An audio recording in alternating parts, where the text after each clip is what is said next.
एक बार एक लड़का था। वो अपनी जिंदगी में बहुत अधिक प्रभावशाली बनना चाहता था। वो चाहता था कि वो अपनी जिंदगी में बहुत सफल बने, लोग उसकी इज्जत करें, लोगों के बीच वो अपना प्रभाव जमाना चाहता था। वो प्रभावशाली व्यक्ति बनना तो चाहता था, लेकिन जैसा वो चाहता था उसके साथ वैसा हो नहीं रहा था, बल्कि उसके सोचने के विपरीत उसके साथ हो रहा था। वो बनना तो प्रभावशाली चाहता था, लेकिन वो उन लोगों के बीच एक सामान्य व्यक्ति बनकर रह गया था। इसी कारण वो बहुत दुखी था, क्योंकि उसे समझने वाला उसे कहीं नजर नहीं आ रहा था। वह अपनी जिंदगी से तंग आ चुका था। एक दिन वो लड़का निराश और हताश होकर अपने नगर के बाहर जंगल की तरफ बैठा था। तभी एक बौद्ध भिक्षु उधर से गुजर रहे थे। बौद्ध भिक्षु ने जब उस निराश लड़के को देखा तो सोच में पड़ गए। वो सोचने लगे कि आखिर एक लड़का अकेले इस जंगल में इतना उदास क्यों बैठा है। वो भिक्षु लड़के के पास जाकर लड़के से पूछते हैं कि तुम इतने उदास क्यों हो और इस जंगल में अकेले क्या करने आए हो। लड़का भिक्षु की बात सुनकर बोलता है कि मेरी जिंदगी से मैं परेशान हूं। यह सुनकर बौद्ध भिक्षु बोलते हैं कि ऐसा क्या दुख है तुम्हें जो इतनी कम उम्र में ही जिंदगी से परेशान हो चुके हो, जिंदगी से तंग आ चुके हो। इतना सुनकर लड़का थोड़े गुस्से के साथ बोलता है कि आपको होगा ना दुख, तब आपको पता चलेगा। फिर भिक्षु बोलते हैं कि हाँ तो मुझे बताओ तो सही, क्या पता मैं तुम्हारी समस्या का समाधान कर दूं। यह सुनकर लड़का थोड़ा सामान्य हुआ और भिक्षु को कहने लगा कि मैं अपने जीवन में एक प्रभावशाली व्यक्ति बनना चाहता हूं। मैं चाहता हूं कि मैं एक सफल और प्रभावशाली व्यक्ति बनूं, ताकि सभी लोग मेरी इज्जत करें और सभी लोग सिर्फ मेरे जैसा बनना चाहें। मैं अपने समाज के लोगों के लिए एक उदाहरण बनूं, और जब भी सफल व्यक्ति की बात की जाए तो मेरा ही नाम लोगों के जुबान पर हो।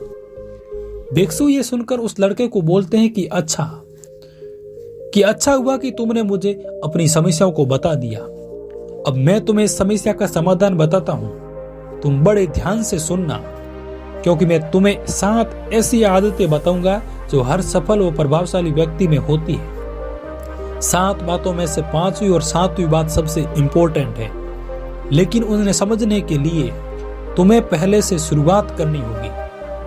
लड़का बड़ा ही खुश होकर भिक्षु से बोलता है कि हाँ, आप मुझे शुरू से बताइए, मैं आपकी बात बड़े ध्यान से सुनूंगा। फिर भिक्षु कहते हैं कि प्रभावशाली बनने के लिए सबसे पहली आदत है कि अपने अंदर झांककर खुद को बदलने की कोशिश करिए। अक्सर लोग सोचते हैं कि अगर वो अपनी आदत बदल लेंगे तो एक बेहतर इंसान बन सकते हैं। ये बात कुछ हद तक तो सही है, लेकिन अगर आप ये सोचते हैं कि केवल आदतें बदल कर ही आप एक बेहतर इंसान नहीं बन जाएंगे तो आप गलत सोचते हैं। फिर भिक्षु एक उदाहरण बताते हुए कहते हैं कि मान लो एक घर है, अगर उसको आपने पेंट कर दिया तो क्या वो बदल जाएगा। तब वो लड़का कहता है कि बदलेगा तो नहीं, लेकिन हाँ, वो सुंदर और अच्छा दिखने लग जाएगा। तब भिक्षु कहते हैं कि ठीक वैसे ही तुम अपनी आदतों को बेहतर बनाकर एक सफल व प्रभावशाली व्यक्ति जरूर बन सकते हो, लेकिन तुम पूरी तरह अपने आप को नहीं बदल सकते। इससे आपका नजरिया कभी नहीं बदलता, बल्कि अच्छी और बेहतर आदतों से सिर्फ काम करने का तरीका बदलता है। अगर तुम्हें तुम्हारा नजरिया बदलना है तो सबसे पहले चरित्र के बदलाव पर ध्यान देना होगा, उसे बदलना होगा। खुद की सोच वो खुद का नजरिया बदलने के लिए तुम्हें लंबे रास्ते तय करने होंगे। खुद को पूरी तरह बदलने के लिए तुम्हें खुद में झांक कर ये देखना होगा कि असल में तुम क्या हो और क्या बनना चाहते हो। ऐसा करके तुम अपना नजरिया बदल सकते हो, और अगर एक बार नजरिया बदल गया तो तुम्हारा या तुम्हारी पूरी दुनिया अपने आप ही बदल जाएगी। बौद्ध भिक्षु कहते हैं कि एक उदाहरण को देखो। जैसे तुम अगर एक अच्छा इंसान बनना चाहते हो तो सिर्फ दूसरों की मदद करके तुम कभी भी अच्छा नहीं बन पाओगे। अगर तुम्हें अच्छा इंसान बनना है तो दूसरों की परेशानियों को महसूस करके उन्हें एक बार खुद पर लेकर देखकर परेशानियों को हल करने का प्रयास करें। फिर भिक्षु ने दूसरी आदत बताई और कहने लगे कि दूसरी आदत है कि आप को बाहर के माहौल में मत डालिए, यानी अपने आपको बाहर के माहौल में मत डालिए। भिक्षु आगे बताते हैं कि अक्सर अधिकतर लोग अपनी किस्मत के ऊपर निर्भर रहते हैं। वो खुद के हिसाब से कुछ भी नहीं कर सकते। अगर उनके आसपास का माहौल अच्छा नहीं है तो वो काम को करने का सही माहौल और सही मूड का इंतजार करते रहते हैं। दूसरी तरफ कुछ लोग ऐसे होते हैं जो अपनी किस्मत का रास्ता खुद बनाते हैं। वो अपने दिमाग के मालिक खुद होते हैं। वो मूड के हिसाब से काम नहीं करते बल्कि काम के हिसाब से मूड बनाते हैं। उन्हें मौसम या माहौल से कोई फर्क नहीं पड़ता। भिक्षु आगे उस लड़के से कहते हैं कि अगर तुम भी बड़ा आदमी बनना चाहते हो तो तुम्हें अपने दिमाग का मालिक बनना होगा। एक इंसान जानवर से इसलिए अलग होता है क्योंकि इंसान अपने दिमाग पर काबू पा सकता है और उसे माहौल के हिसाब से काम करवा सकता है। कामयाब लोगों पर मौसम और माहौल का कोई फर्क नहीं पड़ता। वो तो अपने नियमों के हिसाब से चलते हैं। उन्हें बाहर के नियमों और माहौल से कोई फर्क नहीं पड़ता। और दूसरी ओर जो माहौल के हिसाब से काम करते हैं उनके कभी बहाने खत्म नहीं होते हैं। वो लोग हमेशा ही बाहरी चीजों को दोष देते हैं। फिर भिक्षु अपनी बात जारी रखते हुए कहते हैं कि तीसरी आदत, हमेशा जीतने के बारे में सोचो। भिक्षु कहते हैं कि यहाँ पर प्रतियोगिता होती है। जहां पर प्रतियोगिता होती है वहां पर रिश्ते में खटास आना शुरू हो जाती है, क्योंकि प्रतियोगिता में हर व्यक्ति सिर्फ यही सोचता है कि वह सबको हरा दे, और सबको हराने वाली सोच इंसान को ले डूबती है। क्योंकि हराने के चक्कर में इंसान ये भूल जाता है कि असल में उसकी मंजिल क्या है। भिक्षु ने कहा कि तुम इस बात को ध्यान से समझो कि किसी के जीतने के लिए हर बार किसी को हराना हो ये जरूरी नहीं है। अगर तुम ये सोचोगे कि हर कोई एक साथ जीत सकता है और आप बिना किसी को हराए भी जीत सकते हो, तो आप प्रतियोगिता को अपनी जिंदगी से बाहर निकाल फेंकोगे। अगर आपको तेज भागना है तो अकेले भागिए, लेकिन अगर आपको दूर तक चलना है तो सबको साथ लेकर चलिए। फिर भिक्षु ने आगे चौथी आदत बताते हुए कहा कि किसी भी काम को करने से पहले उसके नतीजों के बारे में सोच लीजिए। दोस्तों, अगर कोई भी आपसे पूछे कि ताजमहल सबसे पहले कहाँ बना था, तो शायद आपका जवाब होगा कि आगरा में। लेकिन दोस्तों, सबसे पहले ताजमहल किसी के दिमाग में बना होगा और फिर उसे आगरा में बना दिया गया। इसीलिए किसी भी काम को करने से पहले उसके बारे में सोच लेने से आप कामयाब बन सकते हैं। बौद्ध भिक्षु ने कहा कि इसके लिए आपको दो बातों का ध्यान रखना होगा। सबसे पहले तो तुम्हें यह बात ध्यान रखनी होगी कि आपको जाना कहाँ है, आपका उसूल क्या है। इस बात का ध्यान रखने का फायदा यह होगा कि फिर तुम वही काम करोगे जो तुम्हें अपनी मंजिल की तरफ लेकर जाएगा। अन्यथा आप एक ही जगह पर घूमते रहोगे। इसके बाद तुम्हें यह ध्यान में रखना होगा कि जो भी काम तुम कर रहे हो उसका परिणाम क्या होने वाला है। तुम उस काम को करने के तरीकों के बारे में विस्तार से सोच लीजिए, जिससे तुम्हें वही नतीजे मिलेंगे जो तुमने सोचे थे। पहले ही ये सब सोच लेने से तुम्हें भविष्य में कोई दिक्कत नहीं आएगी। तभी तुम सुखी और सफल बन पाओगे। बौद्ध भिक्षु आगे पांचवी आदत बताते हुए कहते हैं कि तुम उस काम को सबसे पहले करो जो आपको आपकी मंजिल के करीब लेकर जाता है। भिक्षु लड़के को समझाते हुए कहते हैं कि अपनी मंजिल तक पहुंचने के लिए तुम्हें उसे हर दिन जीना होगा। तुम्हें हर दिन कुछ ऐसा काम करना होगा जिससे तुम अपनी मंजिल तक जल्दी से पहुंच जाओ। इसके लिए मैंने जितनी भी आदतें बताई हैं और आगे बताऊंगा उन्हें अपनाना होगा। हम अक्सर उसी काम को ज्यादा समय देते हैं जिसे करने से हमारे काम की क्षमता बढ़ती है।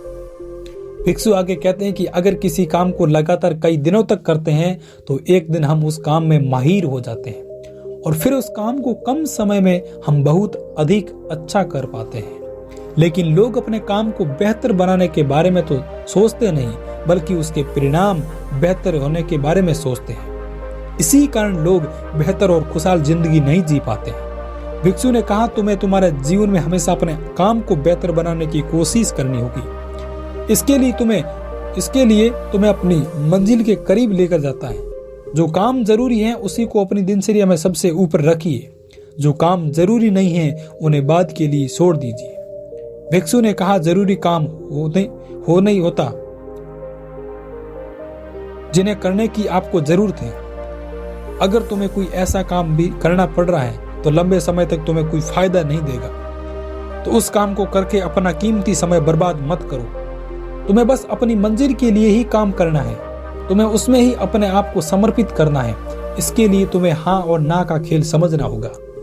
तुम्हें लोगों को कब हाँ कहना है और कब ना कहना है, क्योंकि कभी कभी लोग अपने काम में इतने उलझे हुए होते हैं कि उन्हें थोड़ा सा भी वक्त नहीं मिलता खुद के लिए, लेकिन फिर भी ना नहीं कर पाने के कारण वो लोगों के काम के ठेके भी ले लेते हैं, जिसमें इंसान पहले तो परेशान था ही, बिना बात के ठेके लेकर ज्यादा और परेशान हो जाता है। ये सब तभी होता है जब आप ना बोलना नहीं सीख पाते हैं। अगर किसी काम को हाँ करने पर तुम्हारे काम में थोड़ी भी बाधा आती है तो उसे ना करने में ही फायदा है। भिक्षु छठी आदत के बारे में बताते हुए कहते हैं कि दूसरों की कमी को समझकर एक साथ काम करने की कोशिश करें।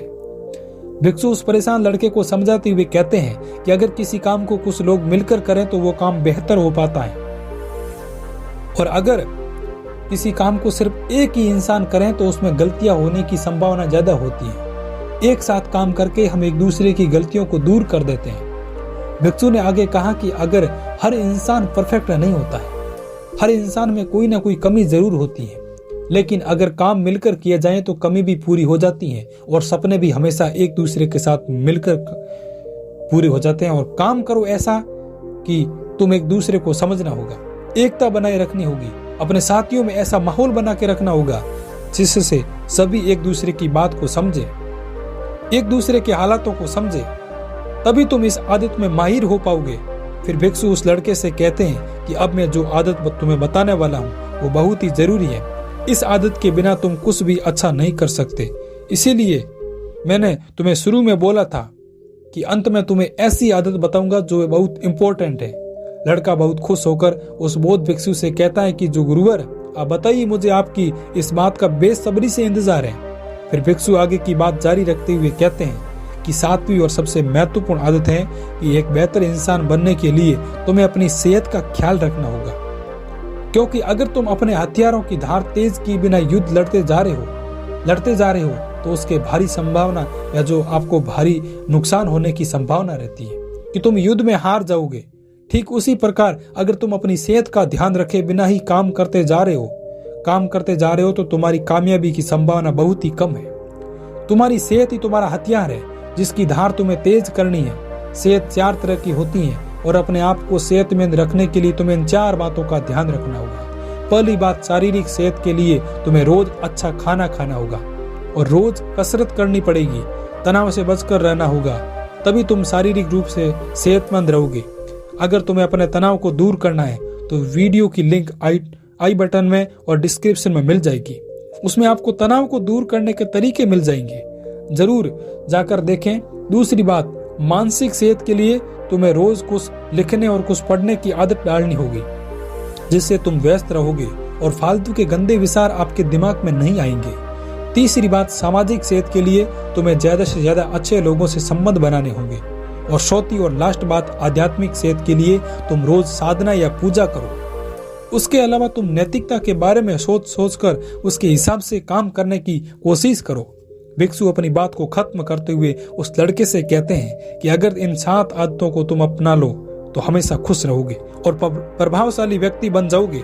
इतना कहकर बौद्ध भिक्षु वहां से चले गए और लड़का भी बड़ा खुश होकर अपने घर की तरफ लौट आया। दोस्तों, इस कहानी के माध्यम से आपको क्या शिक्षा मिलती है, उस 2 शब्द मुझे या 2 लाइनें कमेंट बॉक्स के माध्यम से लिखकर जरूर बताएं, ताकि हमें भी लगे कि हमारे द्वारा बताए गए 2 शब्द आपके जीवन में परिवर्तन ला सकता है। और यदि दोस्त गाइज आप चैनल पर फर्स्ट बार हैं तो चैनल को सब्सक्राइब अवश्य कर दीजिए और बेल आइकन पर प्रेस कर दीजिए ताकि आने वाले वीडियो का नोटिफिकेशन आपको हर वक्त मिलता रहे। चलिए दोस्तों, मिलते हैं नेक्स्ट वीडियो में, तब तक बने रहिए। जय भारत, जय हिंद।